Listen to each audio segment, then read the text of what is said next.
Welcome, Capricorn. This is Regina from Pacific Tarot, getting ready to do your November reading.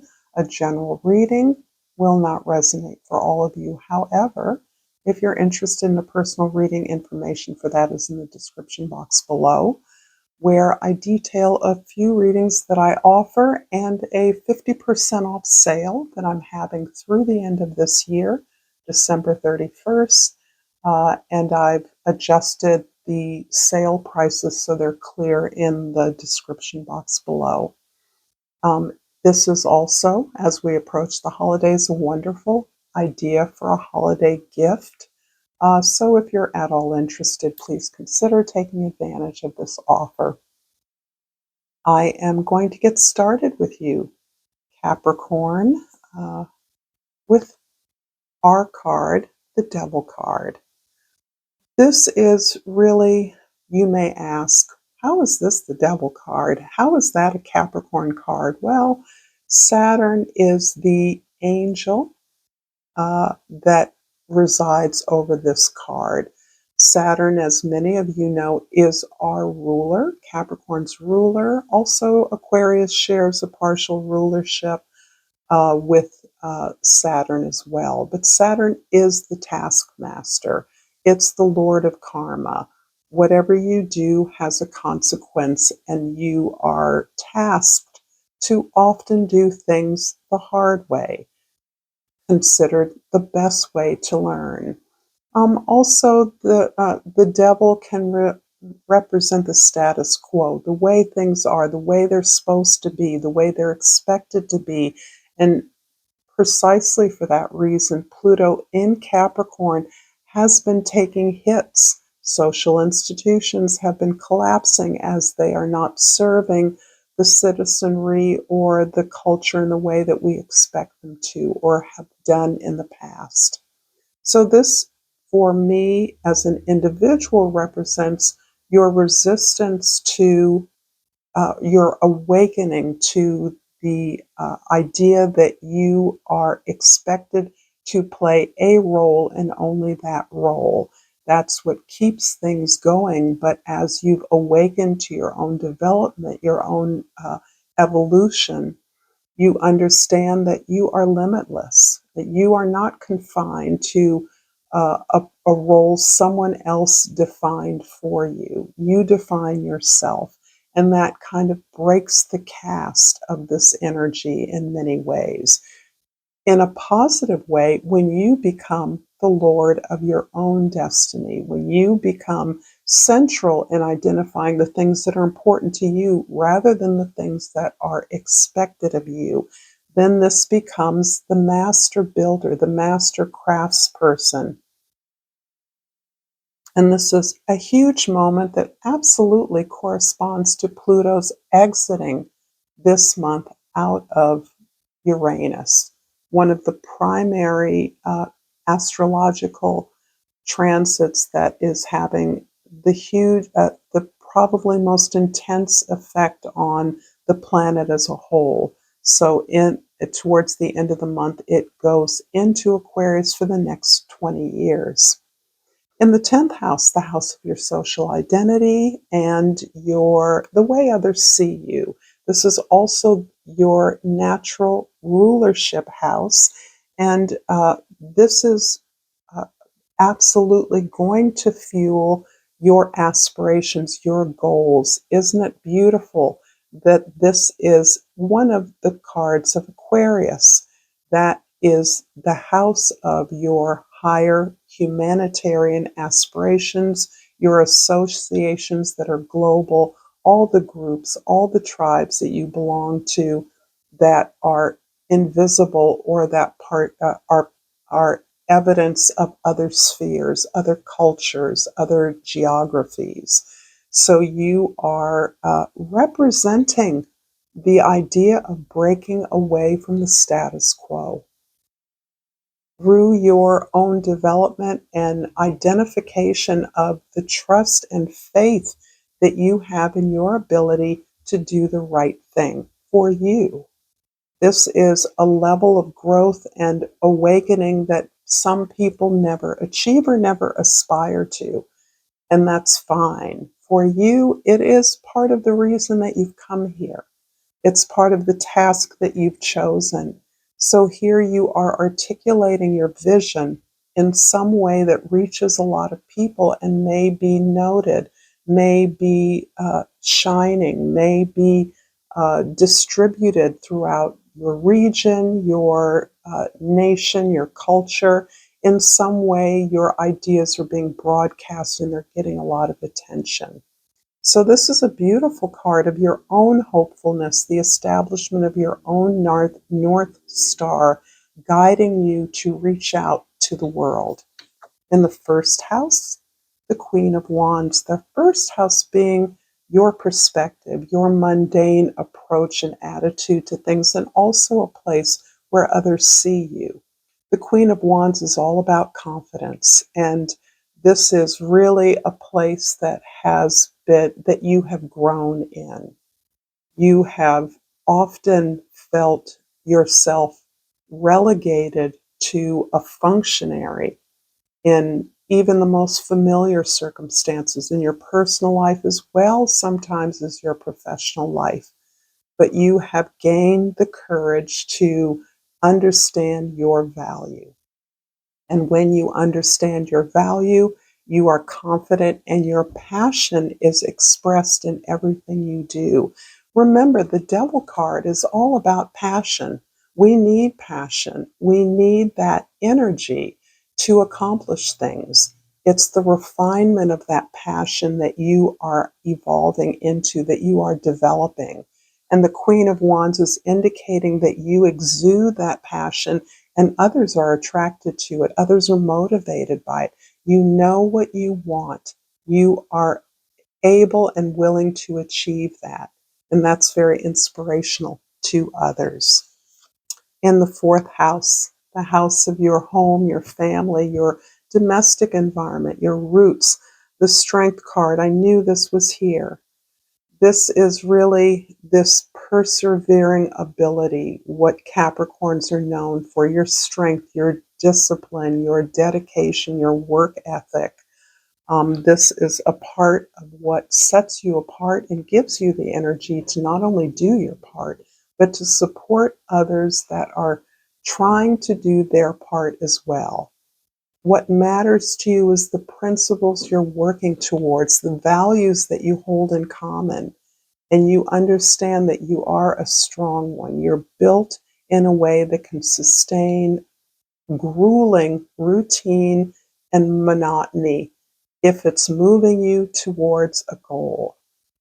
Everyone doesn't have your patience or maturity, and this is something you lend to any situation, particularly the basis from which your passion and inspiration are leveraged into new ideas, fresh approach, a vision. In the seventh house of significant others, we have the High Priestess. There are worlds in this placement. There is a lot that you've learned from your own relationships, your experiences in attempting to achieve things, what you've learned from each experience, no matter how disappointing it has been. What you've learned has been the basis of your wisdom. And right now, you're coming to terms with your wisdom in reference to others. It's individuals or it's significant others, a team. It's even in reference to a goal. But this is something that is you've gained a lot of understanding of where you fit. And for many of you, fitting in is not something that has been an area of comfort. In part, it's the amount of responsibility some of you have carried that marks you outside of the norm of most people's lives, at least from your perception. Here you're understanding the complexity of your mission on earth. Both things can be true. You can be loved and loving and have a great responsibility and thus freedom to move in a direction that only you can claim on the basis of who you are. This is vast wisdom that you are able to employ in your significant relations. And it's important because you are reclaiming a position that you came here to inhabit, that you intended to play, the contract you signed when you came here. This is not for all of you. This is not going to resonate for all of you. But for many of the Capricorns I'm speaking to, there is a sense of particular purpose that you're understanding now, and you're holding that wisdom within because you know it isn't easily understood by others. If this reading is resonating for you so far, Capricorn, please like this video. Please share this with others, and please subscribe to my channel, Pacific Tarot. I don't mean to be desperate about that if it came across that way. And I pulled the loneliness card. I know that I am never alone. This is particularly relevant to me as I do see you calling in your ancestors as part of the reclamation of a role that you were sent here to play. And that has everything to do with your ancestry, your forebears, your cultural heritage at some level. And calling that in some ways, the ability to call that in can contribute to a sense of loneliness, right? Not everybody does this, do they? You may have thought to yourself, why do I feel so at peace and comfortable with older people or in other cultural settings that are not mine? And also the idea that, I have other communities that I'm a part of. That is the sense of not being aloneness that you're connecting up with, particularly now. There is a host. You have a team in the spirit realm that is cheering you on, that is acknowledging you, and is there to help you if you ask. In the first house, the Queen of Wands is being clarified by the Nine of Wands. The beautiful thing about the Queen of Wands here, the energy of your confidence is that you have tried, attempted, run at, approached this achievement many times. You have worked tirelessly to perform or perfect something that is of significance. Now you're determined because you've gained the confidence from what you felt as your failures or the ways in which you haven't been fully successful in the past, and the ways that have apparently, perhaps in the past, just felt like they damaged you. They wore you out. They exhausted you. You just don't know if you can go on. Can you do this again? Well, the Queen of Wands says absolutely. Now you actually are getting it. You're actually getting what your purpose is and who you are. So do your thing. And the Strength card in the fourth house is clarified by the Eight of Wands. Here, you are attracting others' information, communication, invitations because of your ability to stand in principle. And I mean stand. You do not go in any direction that you don't feel is right, and especially that isn't right for you. You stand on that. And because of that, others are impressed by your clarity of purpose, your truthfulness, your honesty, your vulnerability.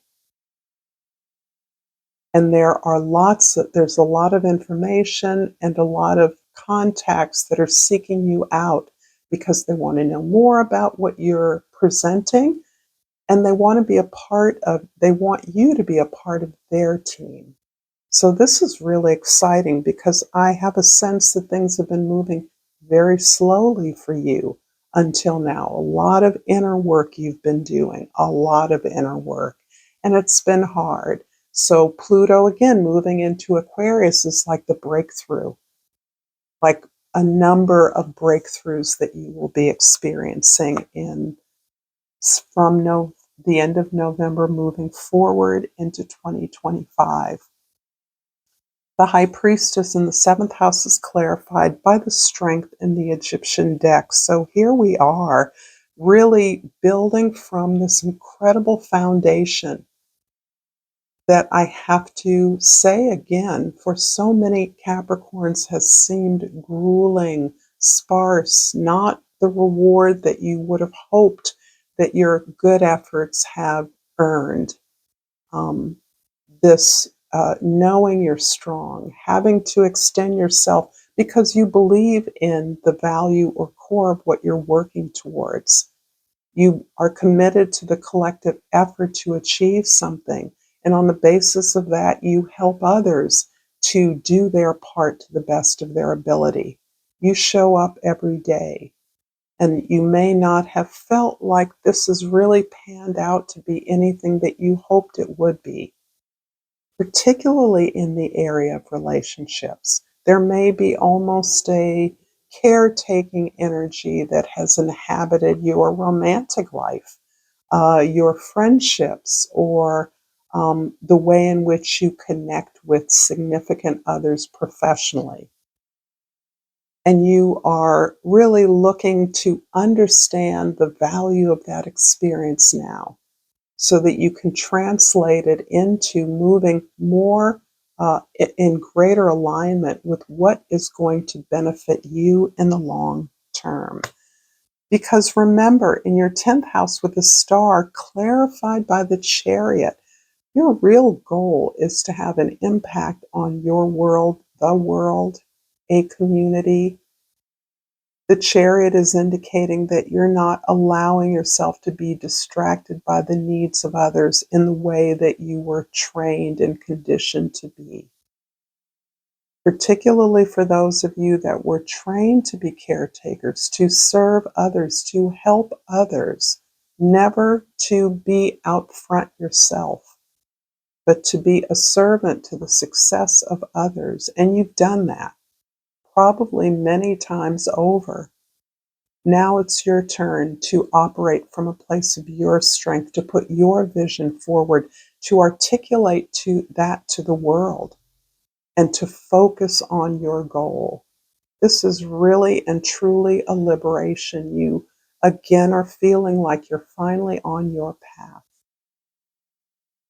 And success is guaranteed because you understand the multiplicity of the terms of abundance. You know that there are myriad ways that the universe will reward you that go far beyond money or a paycheck or material possessions. And that's what you're after. And to finish up this reading, dear Capricorns, I'm going to pull a Chakra Love Oracle. And I pulled forgiveness. You'll find freedom in forgiveness. This is feeling very much like it attends to all the people that you have helped, all the ways in which you have been assistance throughout your life to others. Uh, in some ways, you were rewarded. In some ways, you were acknowledged. But there may have been a lot of resentment built up because in some situations, you often felt you were left holding the bag. You were the one who had to do all the work.